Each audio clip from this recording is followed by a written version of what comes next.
Olá, meus irmãos maçons e não maçons, judeus e não judeus. Quero cumprimentar a todos, desejar a todos um ótimo Shabat, um ótimo descanso, né? E compartilhar com vocês como eu cheguei à conclusão de que a Bíblia é um livro de engenharia social, né? A Bíblia, apesar de ser um dos livros mais antigos e mais lidos pela humanidade, é também um dos livros ou se não mais o livro que menos é compreendido pela humanidade, né? A Bíblia é o livro que é mais lido pela humanidade, porém, por outro lado, é o livro que a humanidade menos entende, né? E eu queria começar a falar a respeito do dilúvio, né? O que é um dilúvio, né? Se não uma redução populacional, né? Se não uma estratégia, um ensinamento para aqueles que vão governar, né? Instruções de como eles devem fazer com a sua sociedade, né? Quando a sociedade se rebelar contra ele, né? Porque, veja bem, o dilúvio vai dizer que quando os judeus não queriam seguir as leis de Deus, Deus vai abrir a comporta do céu, né? E vai matar o povo afogado, né? Engraçado que carrega o nome comporta. O que tem comporta, né? É o que? É uma represa, né? E a gente consegue perceber que Deus, o projeto de sociedade, né? Que a Bíblia basicamente está ensinando para os construtores, as pessoas que vão liderar essas cidades, é basicamente o seguinte, né? Construa uma barragem, construa uma cidade, né? Que esteja mais baixo do que a barragem, ou seja, construa uma cidade, construa uma barragem no lugar mais alto, uma represa, né? E aí quando aquela população começar a crescer ou começar a se rebelar, você pega, abre aquela barragem, abre aquelas comportas e mata todo mundo afogado, né?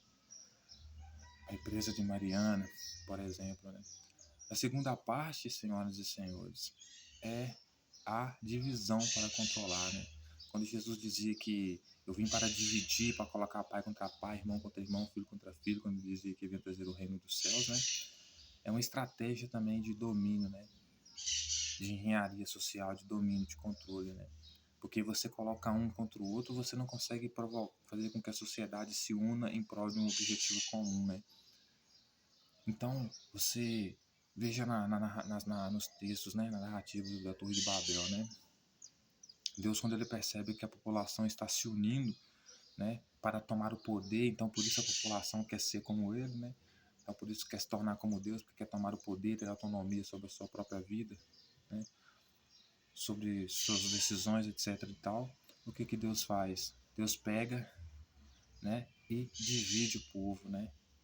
Para que o povo possa se dividir, porque para um governante não é, né, que lê a Bíblia, que age nos moldes e instruções da Bíblia para a criação de uma sociedade, não quer uma sociedade unida, né? Então toda vez que a sociedade se une para tomar o poder, ele tenta dividir, ele vem para dividir, né? Que é o que Jesus fazia também, né? Divisão, né? Causar divisão, né?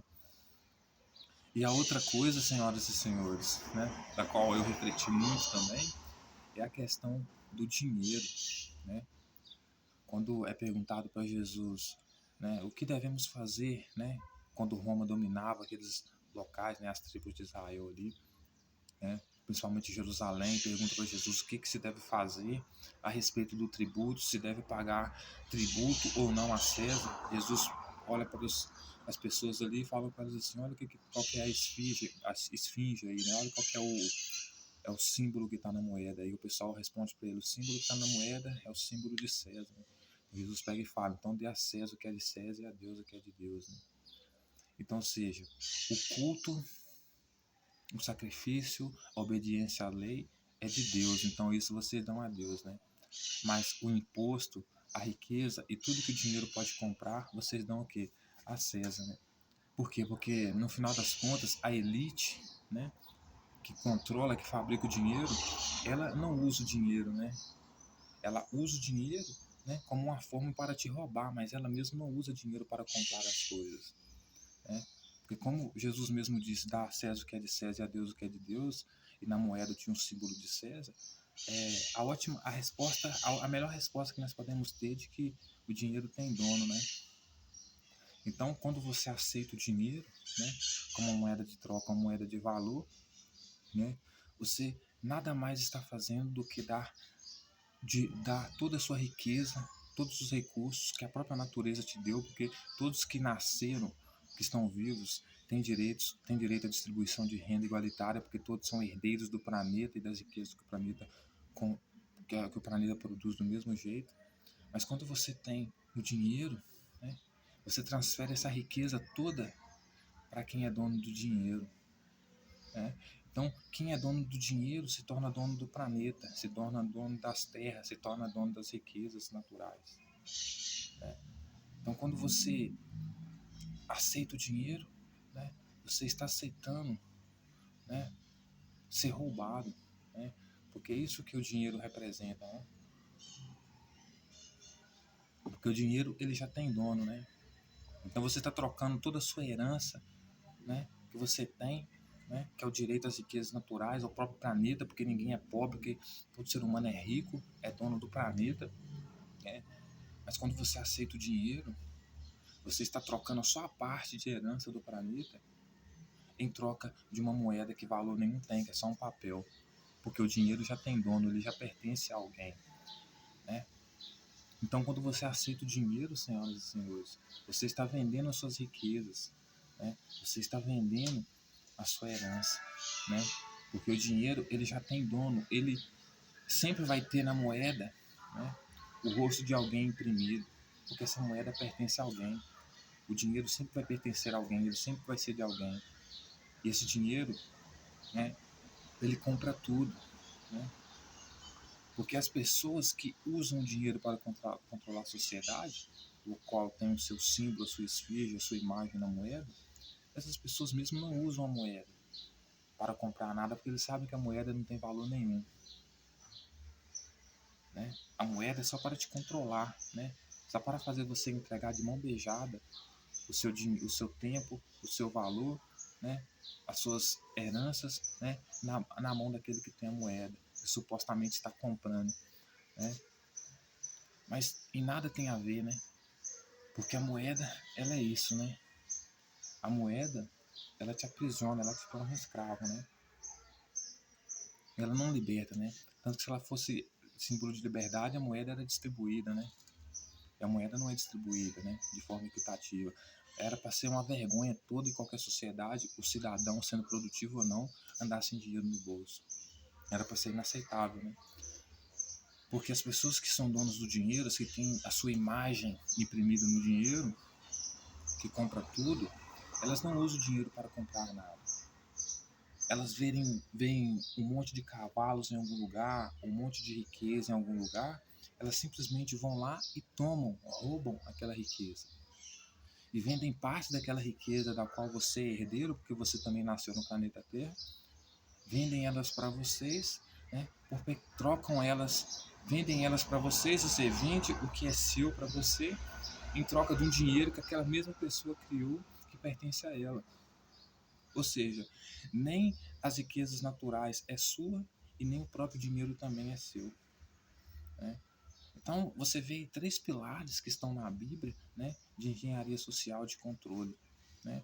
O primeiro é, né, faça uma cidade como se fosse um buraco no chão e acima dessa cidade tenha sempre uma represa.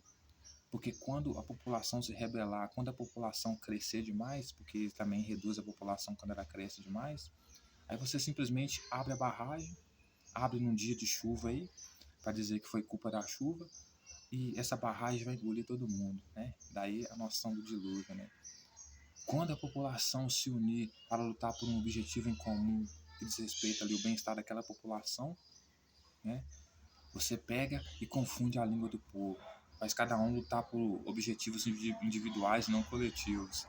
Assim o povo unido, né? Assim o povo, você conseguindo separar o povo, desunir o povo, você consegue afastar o povo do objetivo, porque o povo sozinho não consegue nada, né?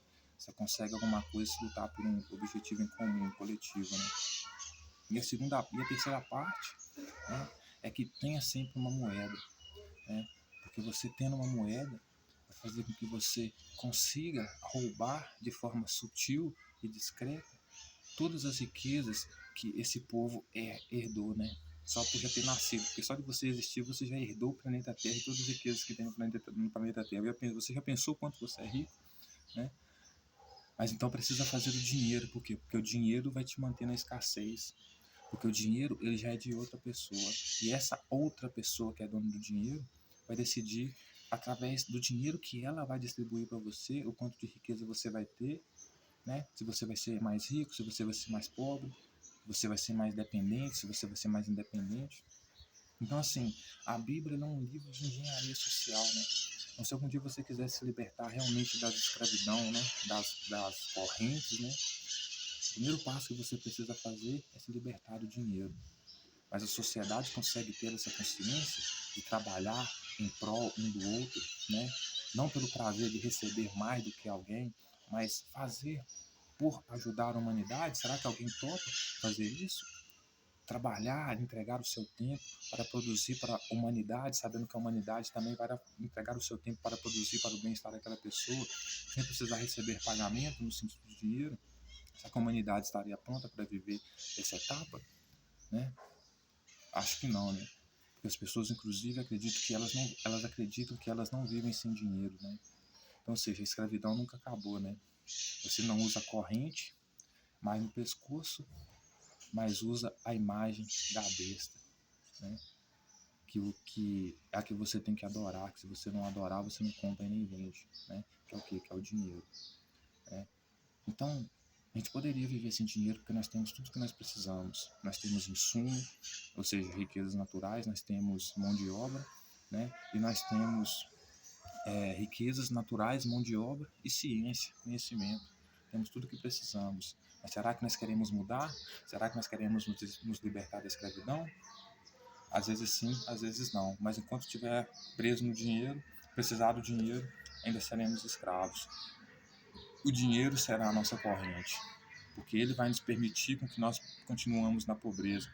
E vai permitir com que quem seja dono desse dinheiro possa decidir quem vai crescer economicamente ou não.